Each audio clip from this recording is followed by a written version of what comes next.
परिवार के बंधनों को मजबूत बनाने के लिए सबसे पहले हमें समझना होगा कि यह केवल एक जिम्मेदारी नहीं, बल्कि एक कला है। यह कला न केवल संवाद में है, बल्कि एक दूसरे की भावनाओं को समझने और सम्मान करने में भी निहित है। जब हम एक परिवार के सदस्य होते हैं, तो हमें यह याद रखना चाहिए कि हर व्यक्ति की अपनी अनूठी पहचान होती है। इसलिए हमें एक दूसरे की रुचियों और सपनों का सम्मान करना चाहिए। समय बिताना महत्वपूर्ण है, लेकिन यह केवल एक साथ बैठकर भोजन करने तक सीमित नहीं है। हमें एक दूसरे के साथ सक्रिय रूप से जुड़ना होगा, चाहे वह एक खेल का आयोजन हो, एक फिल्म देखना हो या एक नई गतिविधि में भाग लेना हो। यह सब हमारे बंधनों को मजबूत करने में मदद करता है।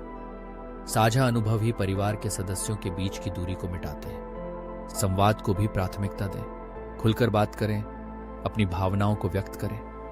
जब हम अपनी चिंताओं और खुशियों को साझा करते हैं, तो हम एक दूसरे के करीब आते हैं। कभी कभी छोटे छोटे विवाद भी होते हैं, लेकिन इन्हें हल करने का तरीका ही हमें एक मजबूत परिवार बनाता है। एक दूसरे को सुनना और समझना, यही असली सहानुभूति है। सकारात्मकता का माहौल बनाएं। एक दूसरे की उपलब्धियों को मनाने से लेकर कठिन समय में समर्थन देने तक, यह सब हमें एकजुट करता है।